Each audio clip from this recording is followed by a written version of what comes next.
नमस्कार, मैं हूं आपके साथ मेनका चौधरी और स्वागत है आप सभी का news 18 Chhattisgarh entrepreneur E conclave में, जहां पर आज हम बात करेंगे छत्तीसगढ़ के अलग अलग सेक्टर्स पर कोविड-19 के प्रभाव के, कोविड-19 के कारण क्या चुनौतियां और किस तरह के बदलाव सामने आए हैं, भविष्य के लिए किस तरह की तैयारियां की जा रही है। सबसे पहले हम बात करेंगे पर्यटन क्षेत्र की।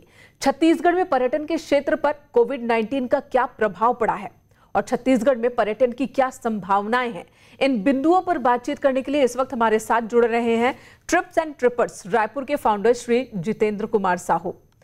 News 18 Chhattisgarh entrepreneur E conclave में आपका बहुत बहुत स्वागत है Jitendra Kumar Sahu ji. Thank you. Jitendra ji, corona महामारी के इस दौर में हर सेक्टर की तरह पर्यटन के क्षेत्र पर भी गहरा असर पड़ा है। आप इससे कितना प्रभावित हुए हैं और ट्रिप एंड ट्रिपर्स के बारे में भी हमें विस्तार से बताएं। पेंडेमिक कोविड-19 में नो डाउट टूरिज्म इंडस्ट्री सबसे ज़्यादा मोस्ट इफेक्टेड इंडस्ट्री रहा है, जिसमें सारी तरह से पाबंदियां रही है लॉकडाउन की वजह से, जिसे ज़्यादा इफेक्टेड रहा है। जहाँ जहाँ कुछ दिन बाद जैसे पेंडेमिक के लॉकडाउन जहाँ जहाँ खुलते गए, ओपन होते गए, वहाँ वहाँ पे लोकल टूरिज्म का थोड़ा सा मूवमेंट हुआ है। Still we are trying to come back solution for this pandemic disturbance। और धीरे धीरे करके जैसे जैसे वैक्सीनेशन होते जाएंगे तो निश्चित तौर से मुझे लगता है कि फिर से टूरिज्म ग्रो अप करेगा। ट्रिप्स एंड ट्रैवल्स सिर्फ एक ट्रैवल कंपनी नहीं है, आपकी अपनी राष्ट्रीय स्तर की ट्रैवल मैगजीन भी है, जिसके जरिए पर्यटन स्थलों की जानकारियां हासिल करके वेकेशन सैर सपाटे की योजना बनाई जा सकती है। इसके बारे में आपके क्या विचार हैं? ट्रैवल मीडिया में हमारे लाइक मैगजीन के थ्रू हमारा नेशनल ट्रैवल मैगजीन है जो बाइलिंगुअल हिंदी इंग्लिश में पब्लिश होती है, जिसमें हम नए नए डेस्टिनेशन के बारे में इंफॉर्मेशन देते हैं, ट्रैवलॉग लिखते हैं, ट्रैवल फोटोग्राफी लेते हैं, ट्रैवल फोटोग्राफी के बारे में लिखते हैं एंड फेयर एंड फेस्टिवल्स के बारे में इंफॉर्मेशन देते हैं, जिससे लोगों में थोड़ी सी अवेयरनेस आती है, जिनके लिए प्लानिंग करने के लिए एक अच्छा एक गाइड, एक इंफॉर्मेशन प्रोवाइड होती है, जिसके जरिए से कोविड-19 के इस दौर में हमारा काफी वक्त घर में ही गुजर रहा है। घूमने फिरने के लिए अब लोग बहुत दूर नहीं जा पा रहे हैं, और ऐसे में आपके मुताबिक छत्तीसगढ़ में घूमने के लिए कौन कौन से सुरक्षित स्पॉट्स हैं? कुछ कुछ जगह पे डेस्टिनेशन ओपन हो गए हैं जहाँ पे घूमा जा सकता है। वैसे भी छत्तीसगढ़ के हमारे जो ट्रैवल डेस्टिनेशन है वहाँ पे लो क्राउड रहती है, ज़्यादा भीड़ नहीं रहती है। तो मैं समझता हूँ कि छत्तीसगढ़ की लगभग सभी जगह घूमने के लिए बहुत सही है, जिसमें हमारा बस्तर बहुत शानदार है, इधर सरगुजा बहुत अच्छी जगह है, जसपुर साइड भी जा सकते हैं, हमारे फॉरेस्ट बहुत अच्छी है, वाइल्ड लाइफ सेंचुरीज बहुत बढ़िया है, आर्कियोलॉजिकल साइट बहुत अच्छे हैं जिसको घूमा जा सकता है, ट्राइबल कल्चर बहुत अच्छी है जिसको देखा जा सकता है। मतलब बहुत अच्छी जगह है। छत्तीसगढ़ को अभी एक्सप्लोर करने का बहुत सही समय है, जिसमें हमें एक्सप्लोर करनी चाहिए। छत्तीसगढ़ में पर्यटन की क्या संभावनाएं हैं जो पर्यटन के मानचित्र पर छत्तीसगढ़ को नई पहचान दिला सकती हैं? छत्तीसगढ़ में पर्यटन की संभावनाएं बहुत ज्यादा हैं। यहाँ पर मैं समझता हूँ कि छत्तीसगढ़ में लगभग half of state covered by the forest. इसमें वाइल्ड लाइफ सेंचुरीज बहुत अच्छे हैं, आर्कियोलॉजिकल साइट बहुत अच्छे हैं, वाटरफॉल्स बहुत बढ़िया हैं, वाटर रिसोर्सेज भी बहुत अच्छे हैं। मतलब जो डैम साइड है वो बहुत अच्छे हैं, जिसको एक्सप्लोर किया जा सकता है। वो एक बहुत अच्छा ट्रैवल डेस्टिनेशन है। जितेंद्र कुमार साहू, पर्यटन के क्षेत्र में जो लोग अपना करियर बनाना चाहते हैं उन्हें आप क्या सुझाव देना चाहेंगे? पर्यटन के क्षेत्र में अगर कोई करियर बनाना चाहते हैं, जिनको इंटरेस्ट है ट्रैवलिंग में, लोगों से मिलने में इंटरेस्ट है, कल्चर को जानने समझने में इंटरेस्ट हो, नेचर को इंटरेस्ट के हिसाब से डिफरेंट डिफरेंट एरिया में काम करा जा सकता है, जिसमें ट्रैवल फोटोग्राफी भी है, आजकल तो ब्लॉगिंग भी चल रही है, ट्रैवल ब्लॉगिंग भी होती है, ट्रैवल वीडियो डॉक्यूमेंट्री भी होती है, टूर पैकेजेस है, रिसोर्ट है, होम स्टे है, बहुत सारे जगहों पे अपना इंटरेस्ट के हिसाब से करियर बनाई जा सकती है। News 18 Chhattisgarh entrepreneur E conclave में जुड़कर आपने छत्तीसगढ़ में पर्यटन के क्षेत्र से जुड़े तमाम बिंदुओं के बारे में जानकारी दी, खास सुझाव भी दिए, और इसके लिए आपका बहुत बहुत धन्यवाद हमारे साथ जुड़ने के लिए। Thank you so much. Thank you so much. News 18 Chhattisgarh entrepreneur E conclave में अब हम बात करेंगे हेल्थ केयर सेक्टर की। कैंसर जैसी गंभीर बीमारी से बचाव के क्या उपाय हैं और छत्तीसगढ़ में कैंसर के इलाज की किस तरह की सुविधाएं उपलब्ध हैं, ऐसे कई बिंदुओं पर बातचीत करने के लिए इस वक्त हमारे साथ जुड़ चुके हैं बालको मेडिकल सेंटर रायपुर के chief of medical services and cancer surgeon doctor Jayesh Sharma. Doctor Jayesh, स्वागत है आपका news 18 Chhattisgarh entrepreneur E conclave में। Thank you. डॉक्टर साहब, सबसे पहला सवाल जो मेरा आपसे है वो यही है, कैंसर पेशेंट्स को इलाज के दौरान और उसके बाद किस तरह की परेशानियों का सामना करना पड़ता है? कैंसर एक थोड़ी जटिल बीमारी है और इसका जो इलाज है, भले ही किसी भी तरह से करें, थोड़ा टॉक्सिक इलाज है, क्योंकि जितने भी तरीके हैं वो कहीं ना कहीं बॉडी को अफेक्ट जरूर करते हैं। तो जैसे रेडिएशन थेरेपी है, उसमें हम रेडिएशन दे के उन सेल्स को जलाने की कोशिश करते हैं जहाँ कैंसर है, लेकिन उसके आसपास के भी टिश्यू को थोड़ा बहुत नुकसान होता है। कई बार ये ज़रूरी भी रहता है कि आसपास के टिश्यू को भी हम डिस्ट्रॉय करें, जिससे कि क्योंकि उसमें भी कैंसर होने का शक रहता है। कीमोथेरेपी देते हैं, वो जो कैंसर सेल्स पे एक्ट करती है, जो सबसे ज़्यादा एक्टिवली डिवाइडिंग सेल्स, सबसे ज़्यादा फास्ट ग्रोइंग सेल्स होते हैं, लेकिन साथ ही साथ दूसरे जो फास्ट ग्रोइंग सेल्स होते हैं शरीर में, उनके ऊपर भी उसका असर पड़ता है। सिमिलरली सर्जरी जो सबसे कॉमन मेथड है कैंसर ट्रीटमेंट का अर्ली स्टेजेस में, लेकिन सर्जरी भी करते हैं हम, तो शरीर का कोई ना कोई अंग जिसमें कैंसर है उसको निकालना पड़ता है या उसका कुछ भाग निकालना पड़ता है, तो उससे कहीं ना कहीं शरीर का फंक्शन, लुक्स और एक self feeling of wholeness compromise होता है।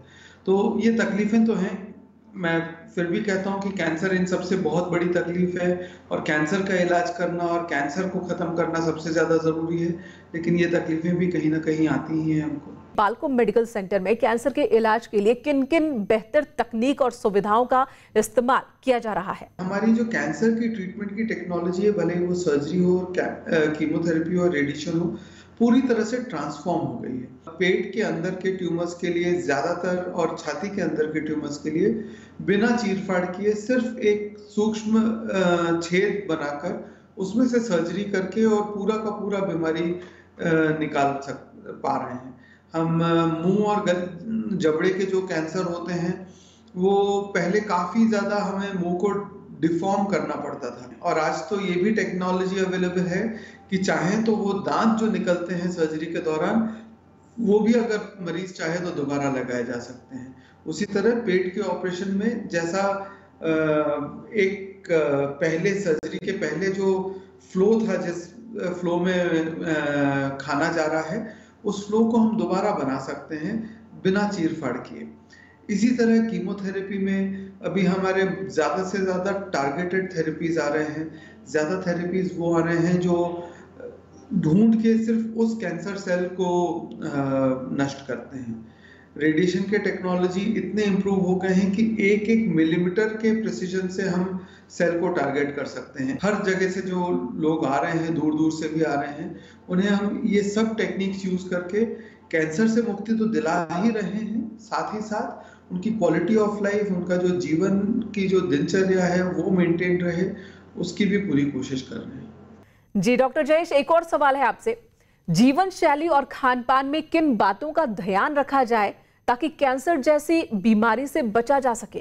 करीब 50% कैंसर ऐसे होते हैं जिन्हें हम प्रिवेंट कर सकते हैं, जिन्हें होने से रोका जा सकता है। तंबाकू न लें, हाइजीन का ध्यान रखें,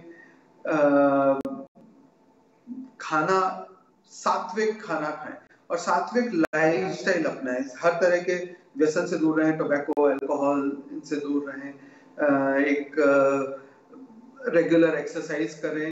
अगर हम ज्यादातर बीमारियों के लिए रेगुलरली डॉक्टर के पास जाते रहेंगे, साल में 6 महीने में एक बार अपना डेंटल चेकअप कराते रहेंगे और व्यसनों से दूर रहेंगे, तो हमें भगवान चाहेगा तो कोई बीमारी ही नहीं होगी, कैंसर ही नहीं होगा। Doctor Jayesh Sharma ji, news 18 Chhattisgarh entrepreneur E conclave में जुड़ने के लिए हमसे, और आपने छत्तीसगढ़ में हेल्थ केयर सेक्टर, खासतौर पर कैंसर के इलाज से जुड़े तमाम पहलुओं के बारे में उपयोगी जानकारी दी, कैंसर से बचाव के उपाय भी आपने बताए, और इसके लिए आपका बहुत बहुत धन्यवाद। Thank you so much.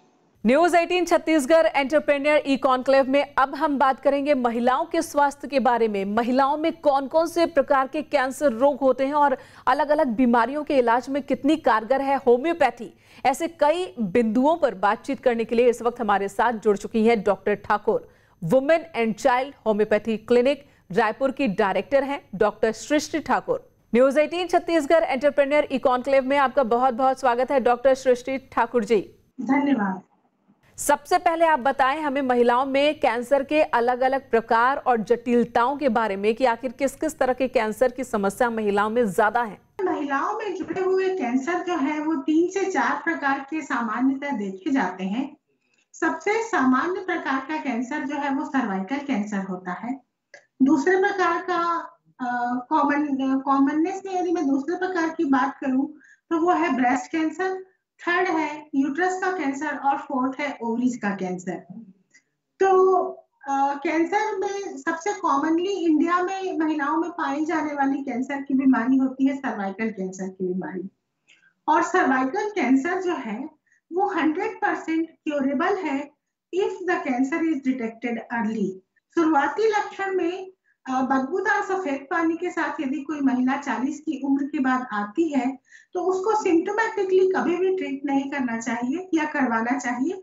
उसे एक बहुत मुख्य प्रकार की जांच जो बहुत कॉमनली जांच जो की जाती है सर्वाइकल कैंसर को रूल आउट करने के लिए वो होती है पेप स्मीयर की जांच। तो पेप स्मीयर की जांच कराने के बाद हम रूल आउट कर सकते हैं कि ये पेशेंट जो है वो ऐसे ही सफेद पानी से ग्रसित है या फिर इसको कैंसर होने की संभावना है। डॉक्टर, ब्रेस्ट कैंसर की बात कर लेते हैं। ब्रेस्ट कैंसर के क्या लक्षण होते हैं और आपके विचार में ब्रेस्ट कैंसर के लिए कौन सी जांच बेहतर होती है? ब्रेस्ट कैंसर के शुरुआती लक्षणों में सबसे इम्पोर्टेंट लक्षण है ब्रेस्ट के टेक्सचर में चेंज होना, स्ट्रक्चर या साइज एंड शेप में चेंज होना ब्रेस्ट का। उसके अलावा निपल से ब्लडी डिस्चार्ज, लाइक डिस्चार्ज जाना जो है ये ब्रेस्ट कैंसर का इम्पोर्टेंट लक्षण है। हालांकि मैं बता दूं कि हर ब्रेस्ट का लंप या ब्रेस्ट का जो गांठ होती है वो कैंसरस नहीं होती, लेकिन फिर भी यदि कैंसर की गांठें आ रही हैं, आपका size and shape of breast change हो रहा है, तो इसको एक बार बायोप्सी के माध्यम से और मेमोग्राफी सबसे पहले की जाती है। मेमोग्राफी के बाद एफएनएसी और एफएनएसी के बाद भी रूल आउट नहीं हुआ तो बायोप्सी करवा के इसे रूल आउट कर लेना चाहिए ये ब्रेस्ट कैंसर है या फिर किसी और कारण से ब्रेस्ट के टेक्सचर में चेंज हो रहा है। जी, डॉक्टर सृष्टि Thakur, news 18 Chhattisgarh entrepreneur E conclave से जुड़कर आपने महिला स्वास्थ्य और होम्योपैथी के बारे में तमाम बिंदुओं पर बहुत अहम जानकारी और सुझाव हमारे दर्शकों के साथ आपने साझा किया और इसके लिए बहुत बहुत धन्यवाद आपका। थैंक यू, नमस्कार। News 18 Chhattisgarh entrepreneur E conclave में फिलहाल वक्त हो चला है एक छोटे से ब्रेक का। ब्रेक के बाद हमारे साथ होंगे कुछ नए और खास मेहमान जिनके साथ हम अलग अलग क्षेत्रों से संबंधित जरूरी बातचीत करेंगे और सुझाव भी हासिल करेंगे। मिलते हैं ब्रेक के बाद।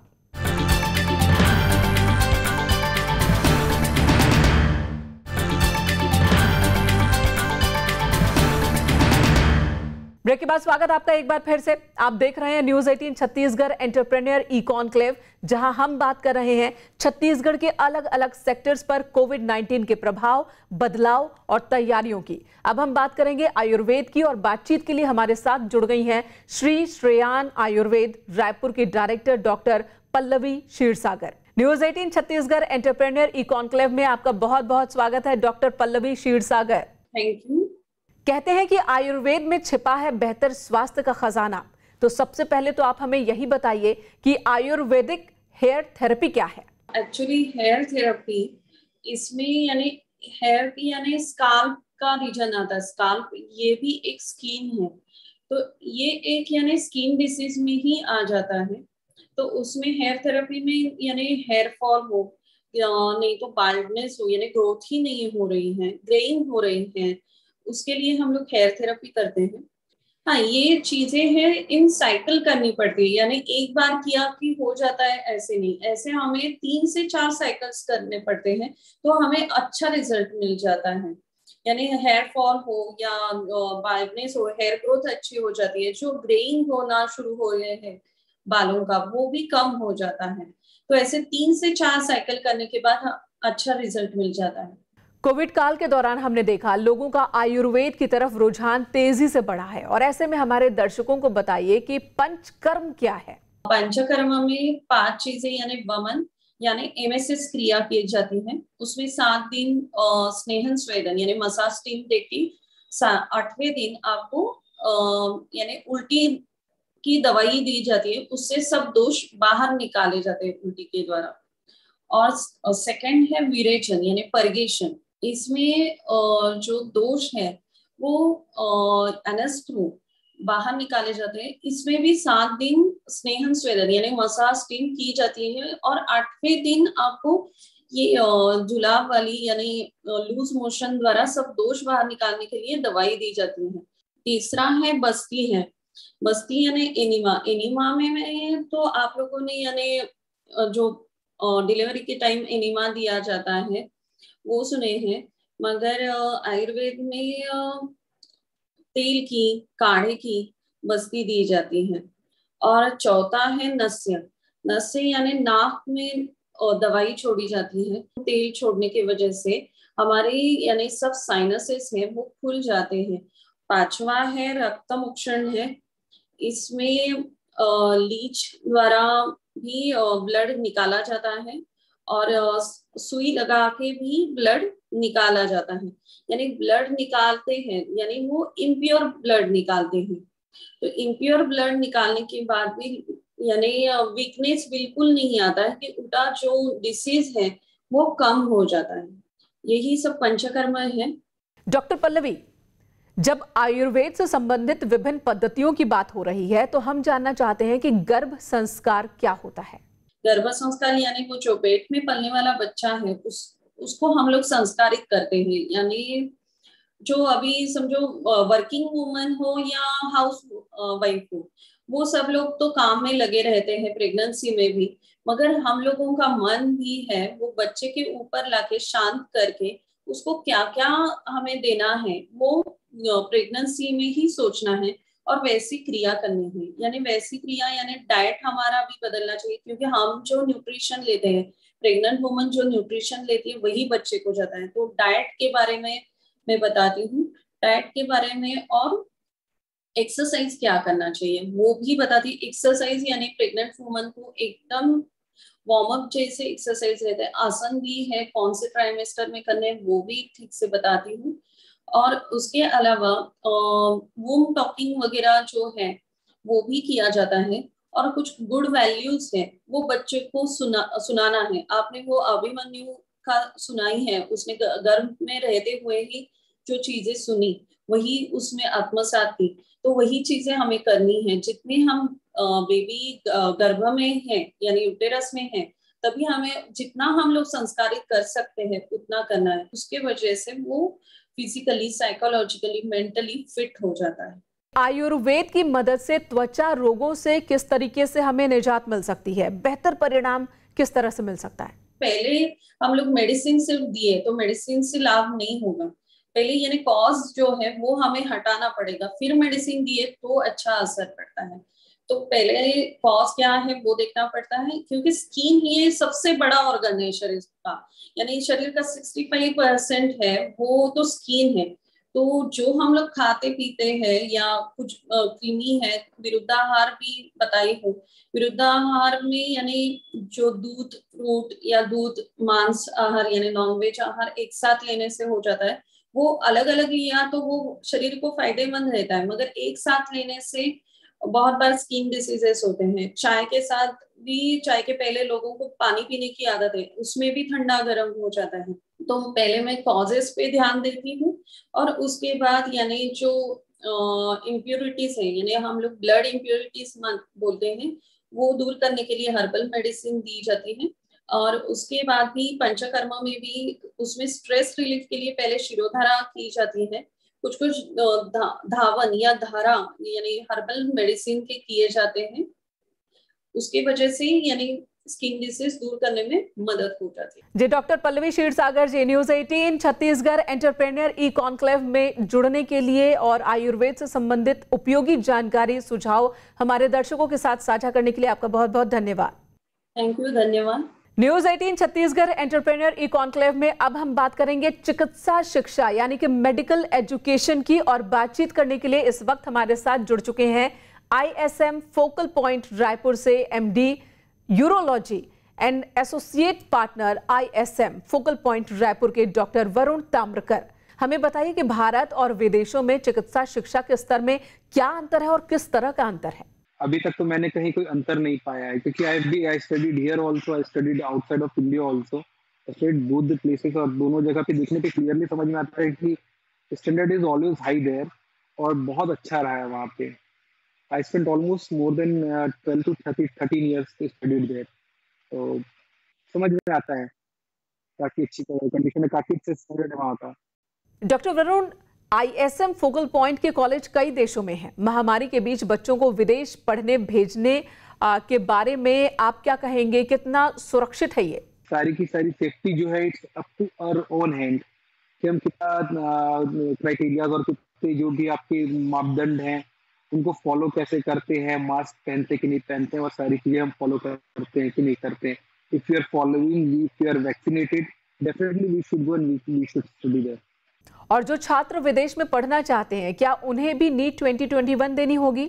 और ISM फोकल पॉइंट उन स्टूडेंट्स की किस तरह से मदद कर सकता है? हाँ ma'am, NEET is mandatory now. आप नीट जब तक क्लियर नहीं करेंगे तब तक आप कहीं पे भी एडमिशन नहीं मिलेगा आपको। सो मिनिमम एक क्राइटेरिया है to get the admission outside of India also, you have to clear NEET. तो वो बहुत जरूरी है कि आप नीट अटेम्प्ट करें और नीट क्लियर करें, फिर आपको वहाँ पे भी बहुत आसानी से एडमिशन मिल सकता है। डॉक्टर वरुण, आप ISM फोकल पॉइंट के स्टूडेंट भी रहे हैं, क्या आप यहाँ पढ़ाई के अपने अनुभव को साझा कर सकते हैं? My experience was too good there. I was the first student of ISM. ISM का जो 2004 में जो पहली बैच चालू थी, I was the first man who got the admission there.